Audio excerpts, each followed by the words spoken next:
Okay, I've gone out shooting a few times with my 300 f4 and the 2x teleconverter. And several times I'm coming home with 500 or 600 pictures, and I might want two or three, and most of them are going to be discards. And so why am I taking all these pictures? And I got to think about it a little bit, and it's what I do to practice. So the pictures might not be important. I'm not going to keep them, but the practice is important.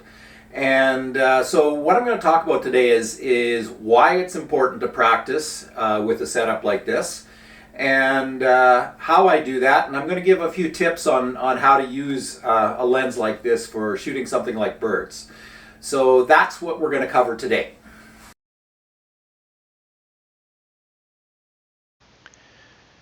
Okay, what I hope to show here is why it's important to practice. And so to start with, I just grabbed my camera, I put on the 12 to 40, set it at 25 millimeters, and that's 50 millimeters equivalent in full frame. And that's about what your eye can see. So if you were to look, this is what your eye would see. Now, I'd get you to concentrate on this part here. There's three leaves here, a little one across the top. And when I go to this next picture, and this is not cropped. This is not the same image, not cropped. All I did was put on my 300 f4 with the 2x teleconverter. You can see by the information up here. And this is what you see. So instead of seeing that big scene, you see this little part of that scene. Now, if there was a bird right here, and I was trying to get this bird, we'll say a little green bird in green foliage, if you were to just look through your camera lens and try and bring it up and find that bird, it would be good luck. So the way you have to do it, and this is the first tip, is you watch that bird. You keep your eye, your naked eye on the bird. And let's say the bird is right here, and you don't take your eye off the bird. You bring the camera up between your eye and the bird, and then hopefully the bird will come into view. Okay, so again, bring the camera up between you and the bird, and hopefully you will get it. That takes some practice. Okay, so the next image I'm going to show you, and this is that little green bird and that green foliage. This is an Anna's hummingbird. It's about 3 to 4 grams. That's about 1/10 the size of a house sparrow, which is a very common one that people see. So this is a challenge to try and get. Little green bird at 1200 millimeters, again up here, 1200 millimeters in green foliage. And I think I got him pretty good. So this takes practice. Okay, so I'm not going to use this shot though. It's not a fantastic shot. He's looking away from me. There's no flowers around. So again, strictly practice. But why do I practice? This is why. So I'll just quickly go over here and show where we got this bird. So this bird lives in Bolivia and Argentina in the highlands. That's pretty much the only place in the world that is found. And so we were lucky enough to get this bird and get I'm going to say a pretty decent shot of the bird. Only time I have seen this bird, I may never see it again in my lifetime. That's why I practice, because it's important. I'm going to show you this next image, and this is where I will just bring it full frame. Not a very good image at all. It was very, very noisy, and so I'll just go out here and I'll show you that what happened was I was shooting that hummingbird at 1/2500th of a second because it moves really, really fast. And then I switched to this bird, and I forgot to change my settings. And again, because it's f8, the ISO was 12,800, and I had to lighten up the bird. It was actually still dark, so which means my ISO was actually even higher than that. So again, I'll just zoom in a little so you can see him better. Not a very good shot, but he was eating on the ground. People were feeding him. This would never have been a great shot, and it is definitely a good ID shot. I can definitely tell with this bird. So it serves its purpose. So I was disappointed in myself a little bit, but not real disappointed because of that. So this is where, though, it is important. So again, I'm just going to show you where this bird is found first. So this bird is found at a little wider territory than the last one, but it's Central South America. That's where this bird is found. Go back to him. This is an ochre. I'm filling up a lot of the frame. I'm just going to zoom in on him. This is an ochre-faced toady flycatcher. It about the same size as that hummingbird. It's a really, really tiny bird. He was buzzing around us. Like we were walking along, and all of a sudden he started buzzing around us. So we stopped and we tried to get a picture, but he would land and then he'd fly away, and he'd land and he'd fly away. And we were just getting ready to leave because we were worried we were disturbing the bird, and he suddenly landed. I managed to catch him. I got 12 images of this bird. When he first landed, he was looking away. He turned and looked at me, and then he turned and looked away and flew away. So 12 images, oh, that's a lot of images. That's 1/2 of a second with my camera. I'm shooting at 25 frames a second. 6 frames, he looked at me. So you have 1/4 of a second to catch this bird, and that's it.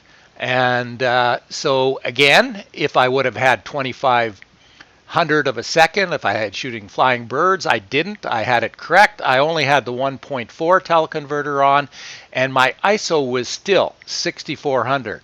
If I would have made a mistake with this bird and been 2500th of a second, the ISO would have been so high I would have had a garbage picture. Instead, I believe I got myself a picture that I really, really like.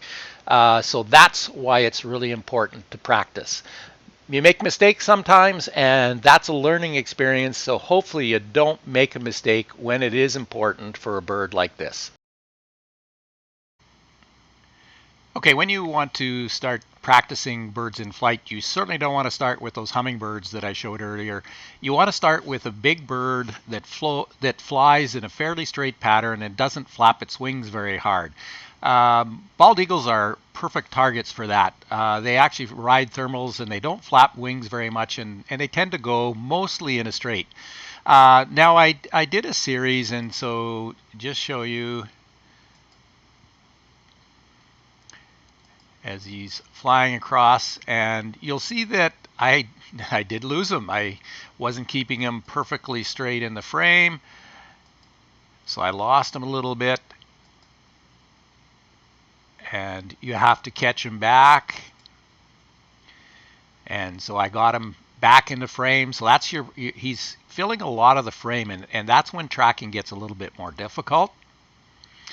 And then he suddenly decided to go up on me, and I lost a lot of him. But one of the things when you're doing this, you're also testing your gear.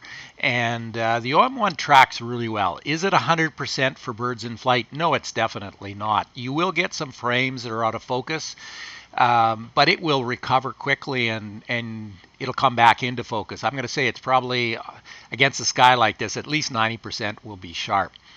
And but again, he flew up quickly, so I'm trying to recover, and you can see that trying to move up with him, and then finally I did manage to pull him back into the frame. He is carrying something. I'm not exactly sure what it was. I couldn't make out for sure that in none of the images, but I must have shot 60 or 70 images of him altogether, and again, I might use one, but mostly it was just practice tracking. Now, you may not have eagles in where you live, and almost every place I've been, you find crows or ravens or a creature or bird like that. And one of the advantages of them is they're not afraid of people. They don't fly away from you, and in a lot of cases they'll actually circle around you and they'll check you out, and that makes it relatively easy to try and track them. So they're good birds to practice with as well. And then, of course, the bird that everywhere I've ever been, you will find seagulls. And again, seagulls are not afraid of people. They will not fly away from you, and they will tend to circle around you. In some cases, I think they're trying to steal your food, so relatively easy to track. One of the things about the seagulls, though, is every once in a while they'll start to fly with some purpose, and so they'll start to flap their wings a little harder, and they'll start to go somewhere, and then that tracking gets a little bit more challenging, and so they will give you different conditions, so they're good ones to practice on. Another one, birds at a distance are a lot easier to track. Having said that, you need to practice and learn some things. So these are shot off the coast of Vancouver Island. The water here is very, very cold, and it's almost like there's a mist. You see in the distance there's trees there, and you can hardly make them out. And it's not because they're out of focus, it's because of mist coming off of the water.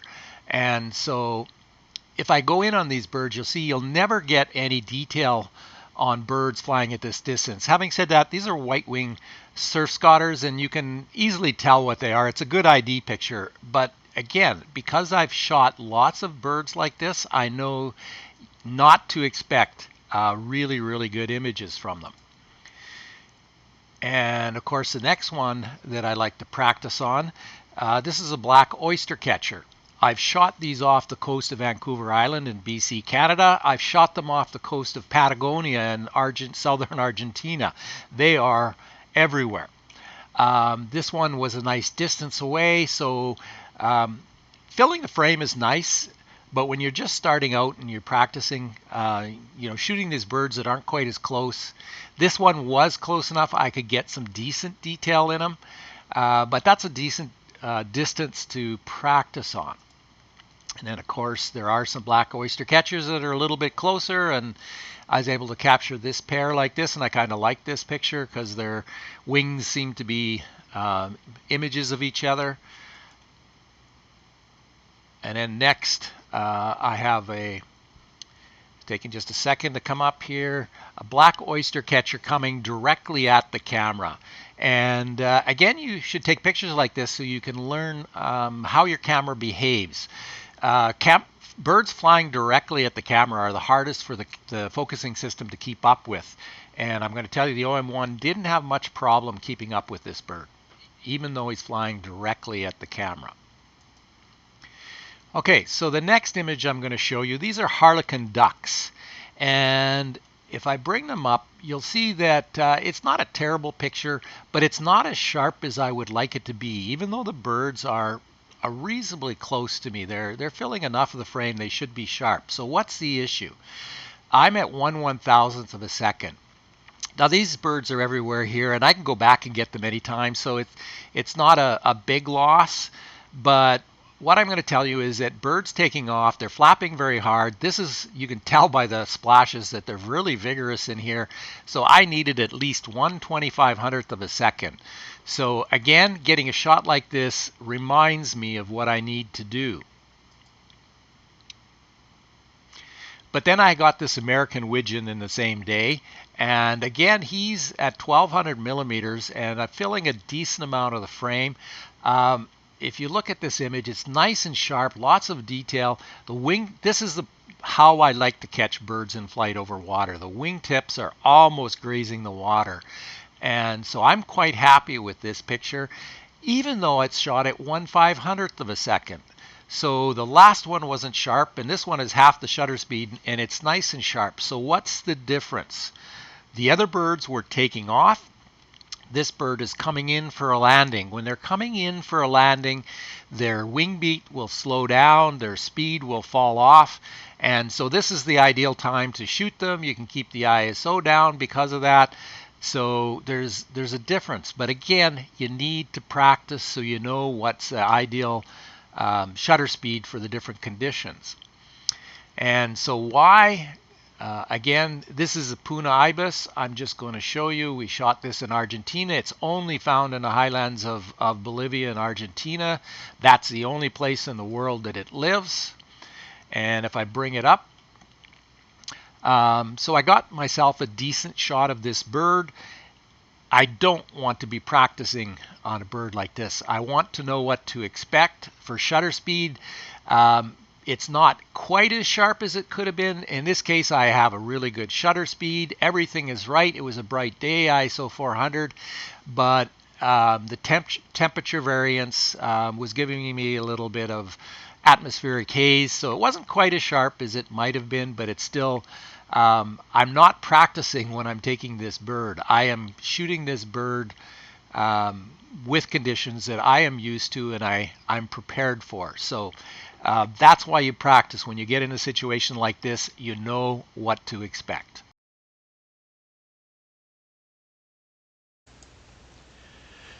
Okay, I'm calling this section birds in the bushes. This bird obviously isn't in the bushes, but again, I do have my 1.4 teleconverter on, so this is equivalent to 840 millimeters.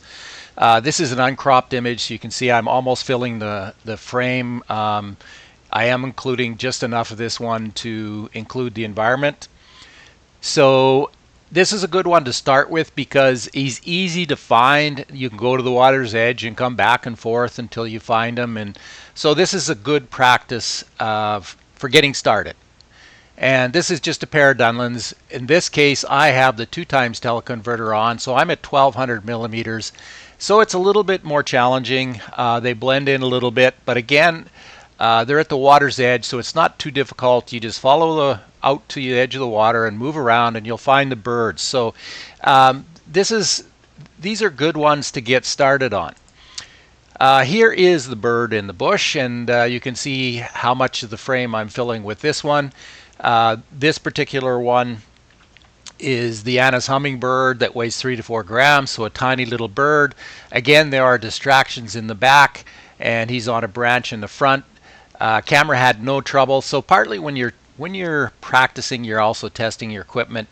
A bird perched on the top of a branch like this, and with the background, good separation from the background, the camera has no trouble finding a bird like this and locking on to a bird like this. But again, if I go back out again, there's a lot of distractions around here, and you need to practice that technique. I'm getting repetitive, but I'm going to say it one more time. You need to watch with your naked eye.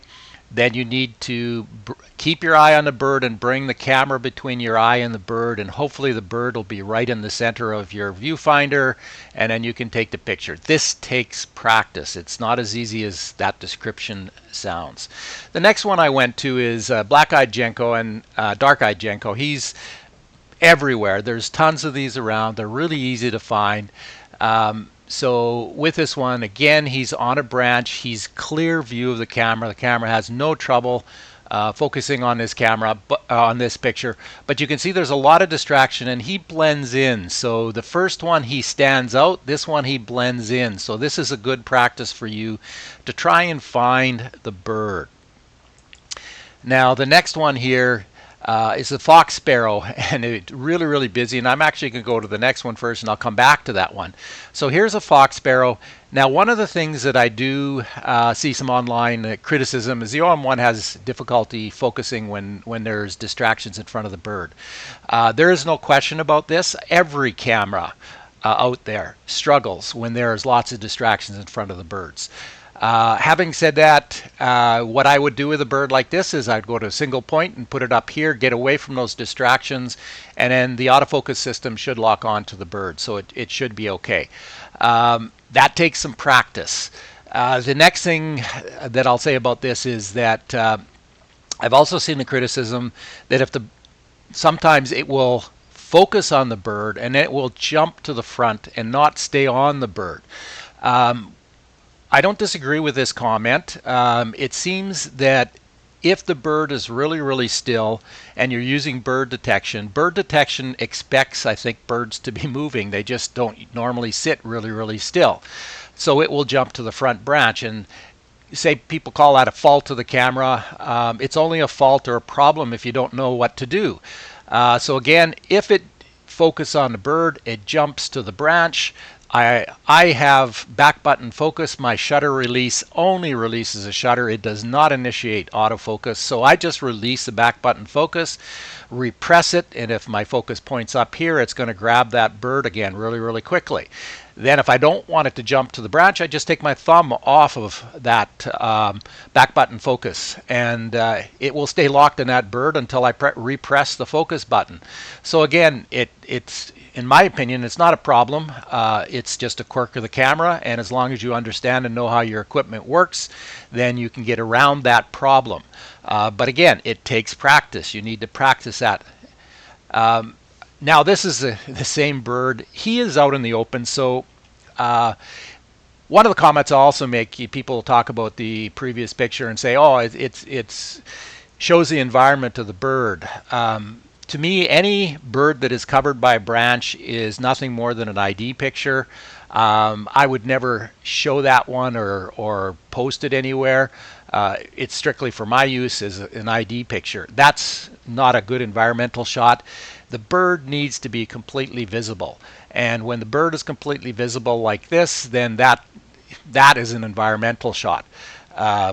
I will still never use this shot. It's really, really busy. Why I practice this shot is that bird blends in really, really well. He is tough to find. I am at 1200 millimeters. This is a sparrow. It's a small bird. So to find him in your viewfinder in this kind of a background is a challenge. So you need to practice it.